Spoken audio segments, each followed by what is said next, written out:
Today we are going to make something that maybe you thought you'd never be able to have on a low carb or keto lifestyle, and that is chocolate. For those of you who don't know, which is probably most of you, I used to be a professional chocolatier in real life. I used to make handmade chocolates in Australia and also in London, in Kensington. So I've done a lot of work with chocolate, and it is absolutely one of my favorite things. I've been a chocolate lover since I was about 3. So chocolate kind of runs in my blood, and I'm super excited to show you a way to make absolutely fantastic chocolates that are sugar-free, perfectly keto, and taste like something that you would buy at a really high-end fancy pants chocolate store. This is not some kind of halfway substitute. These are the real deal. They're very quick to make, they're very simple to make, but there are a few little tricks that will help you to get a perfect result every time.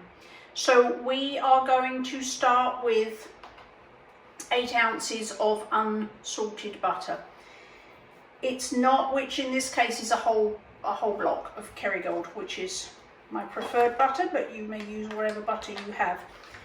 It's not the end of the world if you have salted and you don't have unsalted. It's not the end of the world, and if you like that kind of salty chocolate thing, I know I do, then you can absolutely go ahead and use salted regular butter, and that would be fine. So I've got my butter. I'm gonna dump that in my pan, and I'm going to turn the heat on.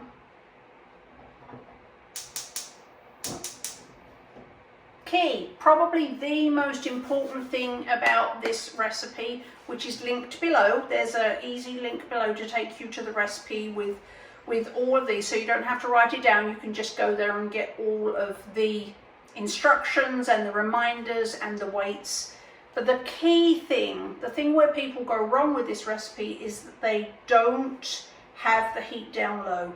You want to melt the butter, but you don't want it to be hot at all, because butter, if it gets hot, if it gets too hot or warm for too long, it will start to separate, and you don't want that in your chocolate butter cups. I'm not actually sure I told you what we were making. I just said we were making yummy chocolate. We're making chocolate butter cups. A lot of people in the keto world like to refer to them as fat bombs. So I am just melting the butter there over the very lowest heat. And trust me when I tell you that if you go a little bit slower, you'll end up with a better result. So I've got my butter melting there. Now what I'm going to do is I am going to put my powdered sweetener and my cocoa powder in on top of the butter. I'm a big fan of using as least bowls and utensils as possible, because I hate doing dishes. I don't know about you. So I've got my sweetener and my cocoa powder. I highly recommend using powdered sweetener. If you can't get powdered sweetener, you can simply put your, forgotten the name of it, crystallized sweetener, your regular granulated, there we go, your granulated sweetener in a blender and whiz it, grind it, put it in a coffee grinder, preferably one that isn't coffee flavored now, or in a, I've heard people do it in their NutriBullet or in a Vitamix, a high-speed blender. It won't be powdered to the degree that commercially available powdered sweeteners are. It won't be that fine, but it will still be better than using granulated. And the reason I'm suggesting you use powdered is because it will dissolve into your butter quicker, which means you won't have to heat it as long, which means that your butter will stay cooler, and that's a good thing with this recipe. So you can see my butter's just melting away there. I have got powdered sweetener. If you're familiar with powdered sweeteners, they do tend to clump. So what I recommend you do is get a small sieve. You can use a large sieve, it doesn't matter, but I find this one handy. And you're going to put your weighed out sweetener,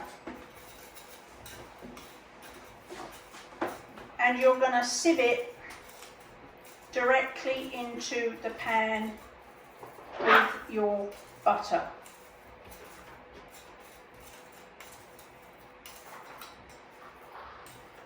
And the reason you're going to sieve it is simply so that you have no lumps, and again that means it's going to take less time and less work for you to incorporate it into the butter, which means you will have to heat the butter less, and that's a good thing. So I have actually, my butter is melting away here, and I am actually turned the heat off, and I'm going to let the rest of the butter just melt in the residual heat while I sieve in the rest of the sweetener and the cocoa powder.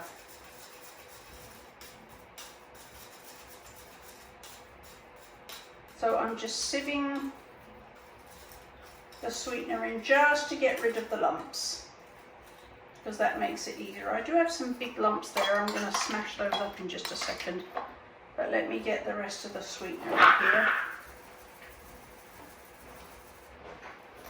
Get rid of those lumps in a minute.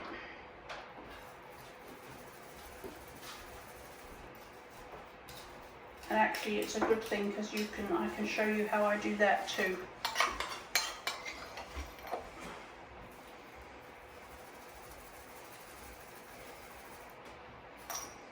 So we're going to get this actually isn't a pestle.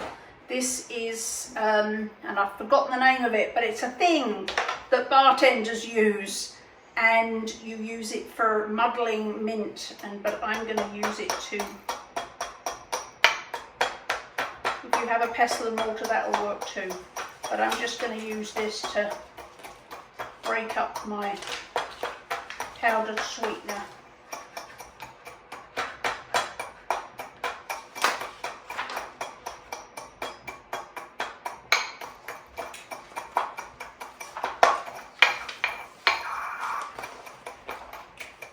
May or may not have to bother with this part if you've got very new powdered sweetener, which I tend to buy it in large quantities, so by the time I've got to the end it can be quite lumpy. You may not have to bother with that.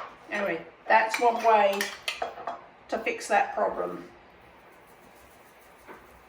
So I'm back here. I'm going to sieve all my sweetener into the butter, which is merrily melting in the residual heat, even though I've turned the heat off.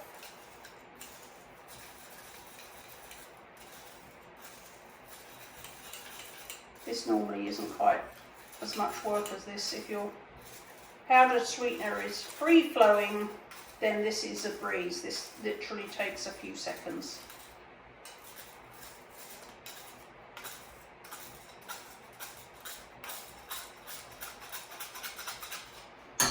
Okay, we're almost done here.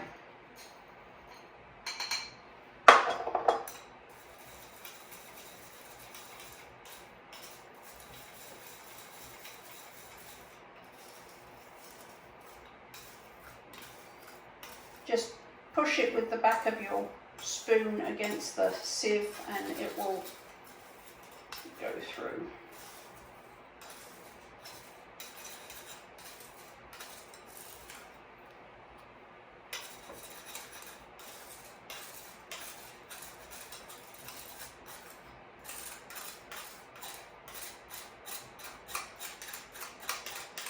Okay, and now we have our cocoa powder, and again, cocoa powder can get a bit lumpy, and because you don't want to bite into your magical chocolate buttercups and have a lump of cocoa powder, I highly recommend that you take a minute to just put it through a sieve before you add it to your butter.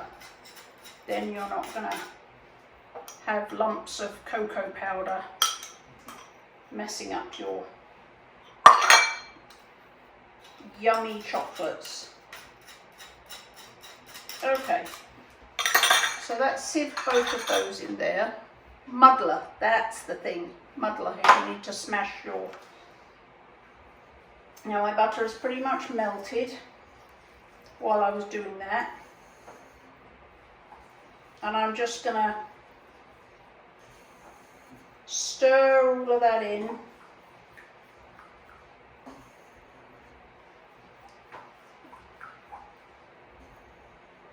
And I am going to put the heat back on the very lowest heat. And I'm just going to stir that just for a minute over the heat until I can see and feel that the sweetener has completely dissolved. You'll feel that it's completely smooth. You can see that it's smooth, and you won't feel any grittiness when you're stirring. Again, do not overheat this, because if you do, it will separate, the butter will separate if it gets too hot for too long, and you will be sad.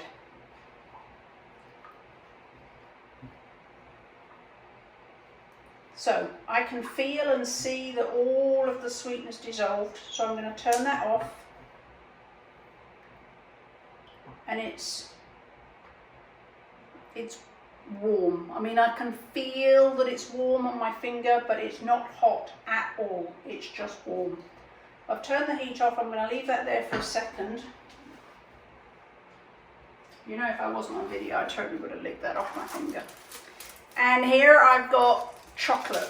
Now, this is 100% chocolate. And what that means is that there is no sugar in here at all. So one thing to note, if you get, I don't know, say Choc Zero chocolate chips or another brand of chocolate that already has sweetener in it, if you use that instead of getting 100% chocolate, you're going to end up with chocolates that are way too sweet. So you do want to go out and find yourself some 100% chocolate, which means it's completely without sugar. My favorite brand is Valrhona. I will link below. Valrhona does tend to be spendy. So my second favorite brand, which is available, I think, in every food store on earth, is Ghirardelli. So that's what I'm using here. I'll link below to make it easy for you to either get some shipped to you or so you know what the packet looks like if that's something you're not familiar with. So that's what I'm using today. I've got my chef's knife. You will see in the instructions it says to finely chop that, and the reason you finely chop it is so that you need minimal heat to melt it into the rest of your ingredients, because again, you don't want to apply a lot of heat and make it hot because your butter might separate. So if I put that in like that, it would take a lot of heat and a lot of time to melt, and that's what we're trying to avoid. So get your, actually, I'm going to use my little anti-slide trick, is to get a damp cloth and put your board on it, which will somewhat stop it moving.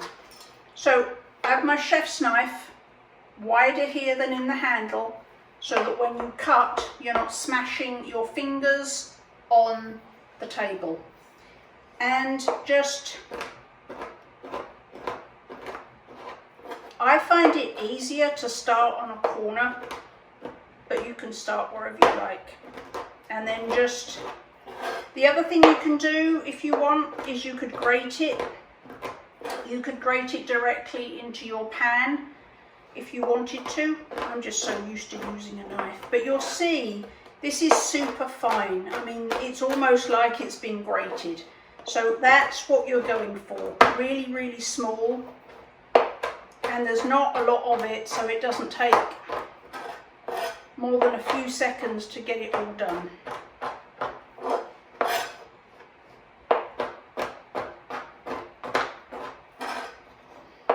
If you're doing it with a knife, it's the rocking action that makes this just super easy. Put one hand on the tip and then just lift and rock.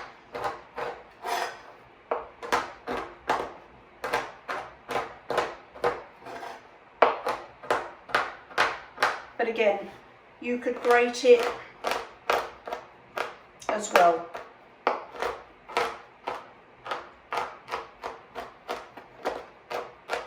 You do want it small.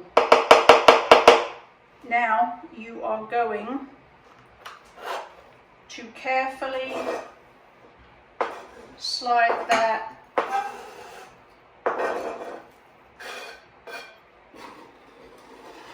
into your pan.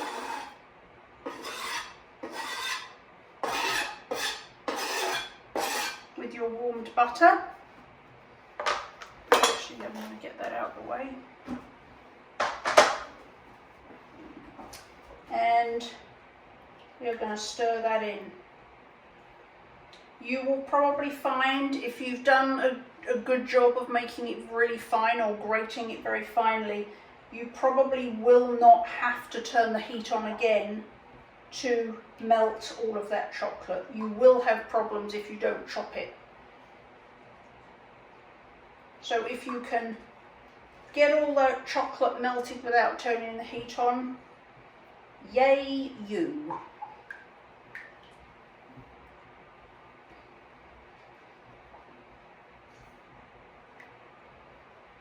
And again, you'll be able to see, as you stir it, you'll be able to see and feel if there are any unmelted pieces of chocolate left in there.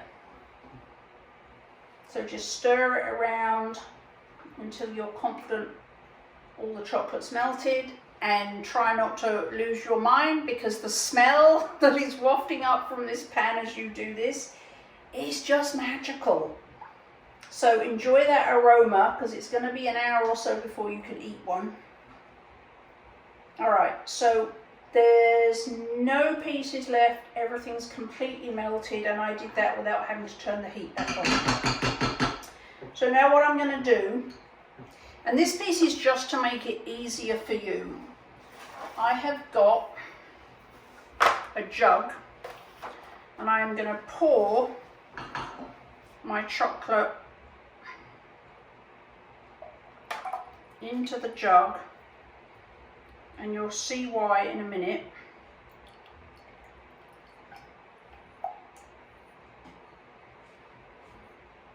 You want to get all of that delicious chocolateness out of your pan.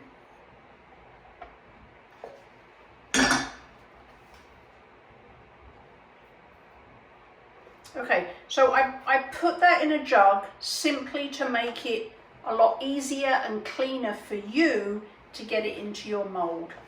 Now, I highly recommend that you use the smallest mold you can to make them.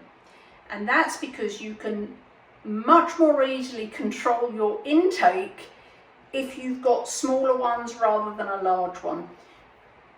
If you could scale up easier if you've got lots of small ones rather than one big one. I don't know about you, but you know, if I have one big one, I'm going to eat the whole thing. Whereas if I have a lot of small ones, I can easily stop at one or two. Whereas with a big one, I'm going to eat the whole thing. So I recommend with all fat bombs actually that you make them small, because it's easier to scale up than down when you're eating them. The reason, now, I'm using a silicone mold. You can also use little paper cups, I'll show you.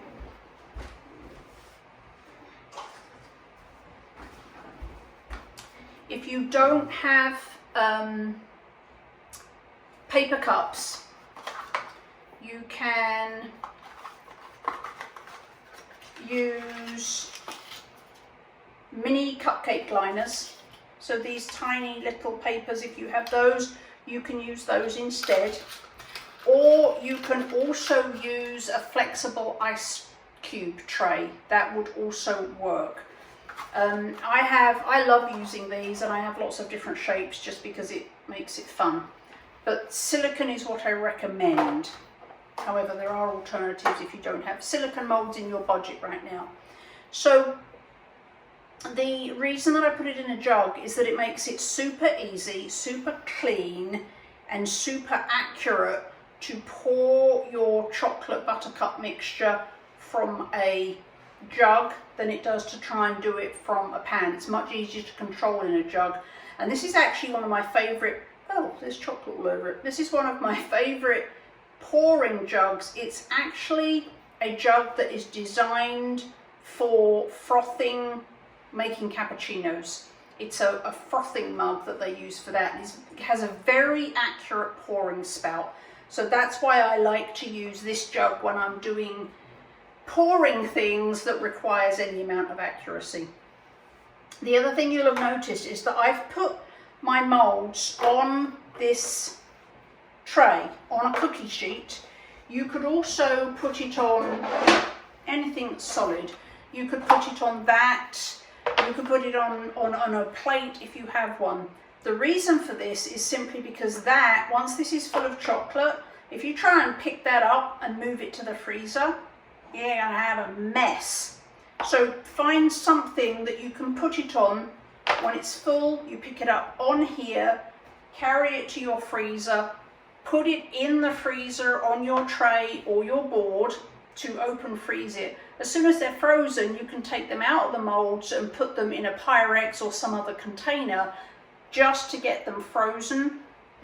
Put them on a board before you fill it. Then you do not have to pick up the silicone molds while the chocolate is still wet. So this is really going to save you a lot of angst. So put your molds or spread your cups out on a tray or board. And now we are going to, you see how precise this jug is? Oh, she says dripping it all over the place. Typically.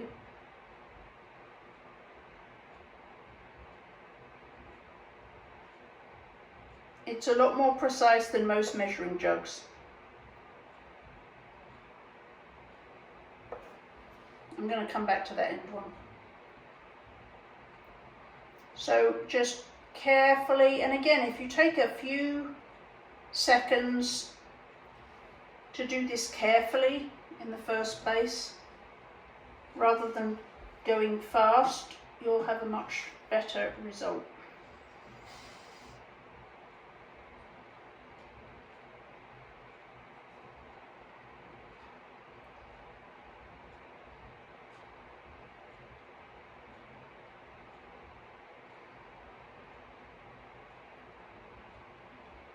And you just keep on going.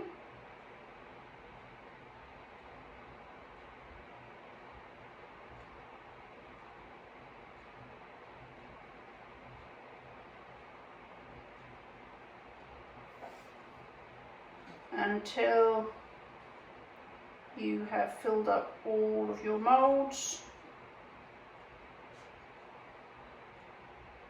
or used up all of your chocolate buttercup mixture, whichever comes first.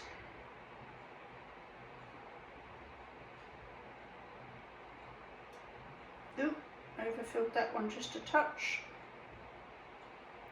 The trick here is if you stop pouring just before it gets to the top, it will actually stop flowing right at the top.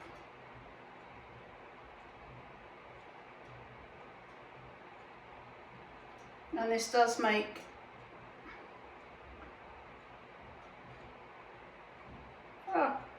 you think I planned it that way. It makes exactly enough to fill this mold. So there's 30 chocolate buttercups. So all of our liquid is gone. Now we're just gonna, and my freezer is in a drawer, so I'm not gonna subject you to my rear end bending over into my freezer, but now you can very carefully carry that into your freezer, and because it's on a tray, you can slide it on top of something else. You only need to do that until it's frozen. So you're going to leave it in the freezer for at least an hour, leave it for a couple of hours until they're frozen solid, and then we'll come back and I'll show you getting them out of the mold. Hi everyone, we are back with our fabulous chocolate buttercups. I've pulled them out of the freezer. They're still on the tray. You can see they've all set up brilliantly. And I actually started taking some of them out because I wanted to show you how I store them once they're made. So you'll see this is full of glorious, beautiful, shiny chocolates like you'd see in a fancy chocolate shop. Then to keep them looking like that, I just put a layer of parchment paper and then put the next layer on top, and you can layer it up like that, and that will keep them all clean and nice looking. So, and how we get them out of the mold is you simply push. Silicone is fabulous for this, and then in they go. So you just push, and you can see how beautiful and shiny and lovely they are when they come out. So I'm just gonna finish off this row. If you're using the little paper cups, you wouldn't take them out of that at this point. You would simply store them in your container with a sheet of parchment between each layer. You'd keep them in the cups, and then you just peel off the cup when it comes time to eat it. So here are all my beautiful buttercups. 2 more left. And I think I might have to eat one. So there's that. And the silicone trays go great in the dishwasher, no problem with them at all. They're super easy. I recommend you put it in upside down so that you don't end up with full of water at the end. So put it in the dishwasher upside down. They are brilliant in the dishwasher. And then when you've got them finished, just another piece of parchment on top and the lid, and pop them back in the freezer. They do melt at room temperature, so you do need to keep these in the freezer, and if you do get them out, they will start to get soft very quickly. So keep them in the freezer. The other thing I wanted to mention is erythritol. If you choose to use erythritol, and that includes plain erythritol, Lakanto, which is an erythritol monk fruit blend, Swerve, which is an erythritol oligosaccharide blend, or any other of the erythritol blends that are basically just erythritol, you are not going to be super happy with the result. They tend to be gritty and grainy, and you also have that cooling effect. So I highly recommend that you use either allulose or xylitol. And again, to get the recipe, it's free up on my blog. Just hit the link below so that you can get all of the notes that I've talked about here, the exact ingredient quantities, and remind yourself about all the little tips and tricks that I've talked over. I hope this has been super useful. This video makes it seem like they take a long time, but if you take out all of the bits where I'm explaining the whys and wherefores, you can actually make these and get them in the freezer in under 10 minutes, and they are absolutely fabulous. I love these. They're like my favorite thing. They're not hard. You can bite into them. They are bursting with chocolate flavor. And just one of these at the end of your meal is going to make you feel like you've just eaten the most fabulous chocolate dessert. Don't forget to subscribe for more videos teaching you tricks and tips about how you can be a rock star in the kitchen, and watch me make all of your favorite recipes. See you next time.